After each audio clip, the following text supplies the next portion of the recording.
remember the breakthrough people you saw come through, just like, oh my God, this is unbelievable. Like, what broke the spell of it's just another night at the Improv? What were the like revolutionary moments for you? I mean, this was, late 80s, early 90s, seeing Sam Kinison with a crowd that didn't know what was coming. Yeah. Because it changed when people knew him. Yeah. But in the moments beforehand, and I never brought him up on stage, but I would see him at the Comedy Store, a crowd that didn't know that that was the act. I remember there was a comic relief benefit and no one in the crowd knew who he was. And he starts his thing.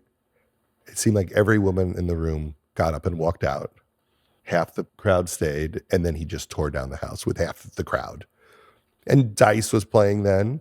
I mean, I remember seeing Kinison, then Dice, then Jim Carrey. Wow. And Jim Carrey gets on stage, and he's been bumped by Dice, and then he gets bumped by Kinison. This is in the earliest days of In Living Color, so Jim hadn't broken big yet. And he was so mad that he was bumped so many times, and this had been happening a lot at the club, that he said, I'm not going to get off stage till you shut the lights in the club. And he stayed on stage for like 2.5 hours. Amazing. Improvised for 2.5 hours. Yeah. Every 15 minutes, the comedian who was scheduled to go on would show up, realize that Jim was refusing to get off stage, and they would yell at him, and then he would just keep going. And it was that night that I think he created Fire Marshal Bill. Wow. Just riffing on stage. Great. Started doing the face and riffing on the fire inspector coming, complaining about how dangerous the outlets were. And so even in that moment, he invented something. But probably the most exciting thing about that era was Jim, because Jim had been an impressionist, and then he had taken some time off where he didn't do stand-up. And then he said, I don't want to do impressions anymore. I want to figure out who I am on stage.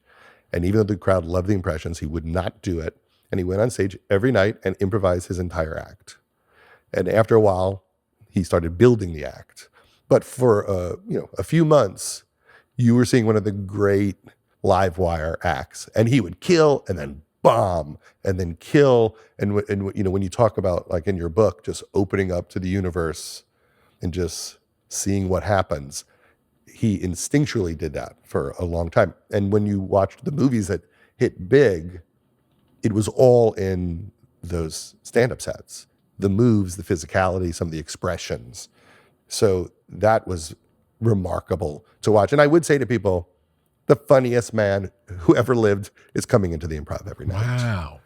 That's amazing. And then we became friends and wound up working together. But Great. That was great. And watching Adam Sandler, who was my roommate at the time, figure How out did who you he meet was. Sandler? I think I saw him at the comic strip one night. He was like a scrappy kid. Close in age, you and him? Yeah, same age. Mm-hmm. And I mean, he's from New Hampshire, but felt like a Brooklyn kid. And, almost like a Bowery boy.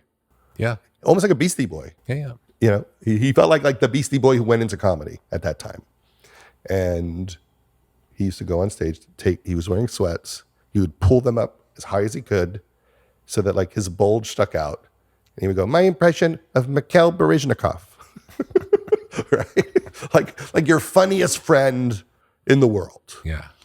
And we became friends. And then at some point we lived together, and he would go on at the Improv, and he was treated very well. Bud really believed in him. So he gave him great stage time, and we would watch him develop his act. And I always remember Robin Williams came in one night. And Robin Williams would come in occasionally, and he would kill so hard that it really would almost end the show. Mm. Like nowadays, I feel like anyone, like the good comics can follow each other. It's rare you feel like someone blew the room apart. Yeah. And the only thing to do as an audience was to go home. And that's what Robin Williams would do. Wow. It was like everyone else wasn't even in the same business. Yeah. Like you were embarrassed to talk after him. Like, are we supposed to do that and think that fast and do that many voices? You really got embarrassed if you were just a conversational comedian. And would he go up and do his act, or would he just a combo of improvising, improvise? Playing with the crowd, some stuff he had written. And one night Sandler had to follow him on a Saturday night. Robin Williams just demolishes the room. And Sandler, who no one knows, goes on after him.